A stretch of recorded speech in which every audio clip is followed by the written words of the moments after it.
like you said, not double pay. But Yeah. what does that mean for guest workloads? What does this mean for the licensing on AKS? Still have to register the clusters now? And like pool or combine the licensing? Like how does that work? How do we actually go about taking our SA benefits?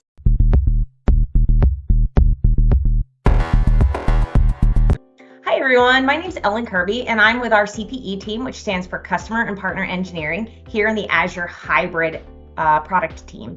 And I'm joined today with a friend of mine, Jennifer Lee, who has been leading up a lot of the workstream effort around these new licensing changes that we're making with Azure Stack HCI. Hi Jennifer, thanks for joining me today.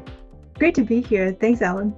So you guys dropped a lot of content last week around all the licensing changes that we're making, and I thought it would be really interesting to just have a quick conversation about what kind of led to this and what we're doing with these options for our customers. We just announced Azure Hybrid Benefit for Azure Stack HCI. We've always heard that customers had a difficulty migrating or modernizing the data center onto the cloud, because one problem they've been facing is having to pay double for the cost of licensing to maintain their on-premise license as well as the cloud.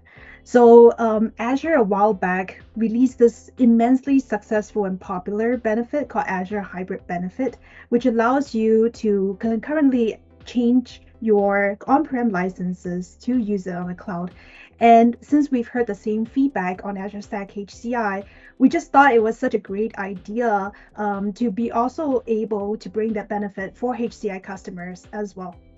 That's awesome. So question about that. I know our up to now existing licensing model has primarily required you to register your cluster in Azure to take advantage of all the hybrid benefits. Is that still going to be the case? Do you still have to register the clusters now? Yes, that is still a prerequisite before you can take advantage of this benefit. Got it. And I'm hoping that that actually helps us kind of complete this Azure Arc story where our customers are taking a lot of advantage of all the tooling of Azure Arc by that native integration that we're bringing with Azure Stack HCI. So this licensing benefit doesn't take away from that, right? Yeah, definitely. I think we want to bring you the best of Azure, and therefore that's really the big differentiator with Azure Stack HCI.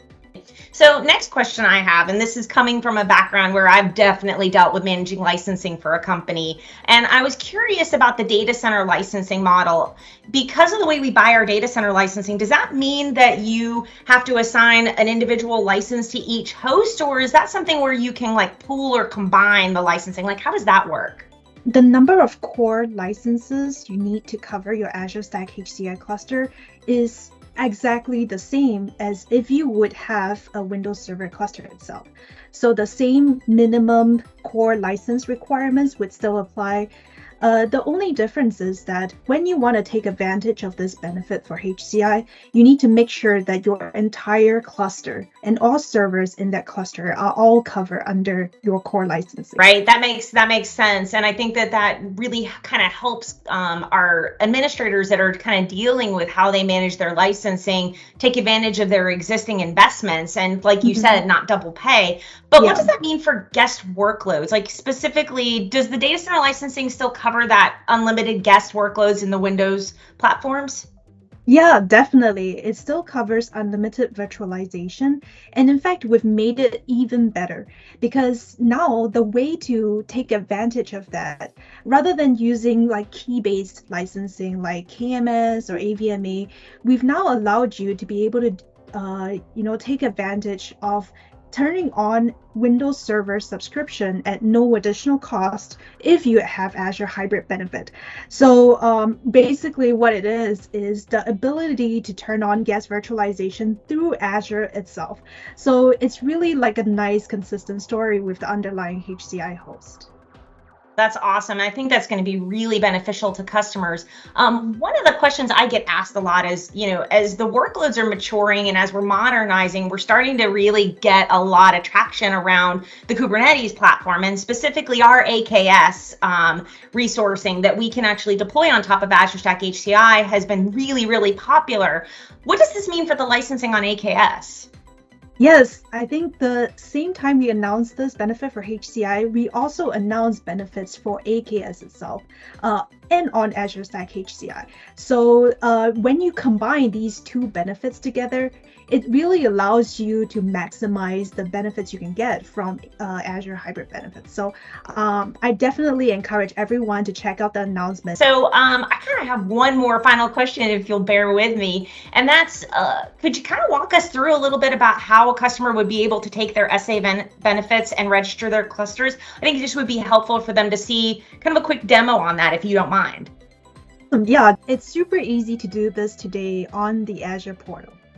So let's take a look. When you have a registered cluster on Azure portal, all you have to do is click into the configuration tab. And the first time you come here, you'll see that your benefit has not yet been activated. And all you have to do is click the activate link right below. This pulls out a pane on the right that shows you the target cluster you want to activate Azure Hybrid Benefit on, as well as the number of physical cores and the core licenses you'll need to cover this cluster. Simply click on Activate on the bottom. This will just take a minute to run, and voila! It will now have been activated for your cluster. So from then on, your host service fees would now be waived for this cluster. So once you have Azure Hybrid Benefit turned on, you can now see that your Windows Server subscription add-on can now be activated at no additional cost. So all you have to do is click on Activate Benefit, see that the cost is 0, then click on Activate. Now this has been turned on with Azure Hybrid Benefit. Jennifer, this was awesome. Thank you again so much, because I think this is just going to be something that's going to be really impactful and useful in our customers and their ability to adopt these great new technologies. So once again, thank you to you and your team for all of the effort to get this completed. Awesome, thank you. I'm really excited to share this with customers, and definitely share feedback and let us know what you think. Awesome. And to everyone watching, thank you so much.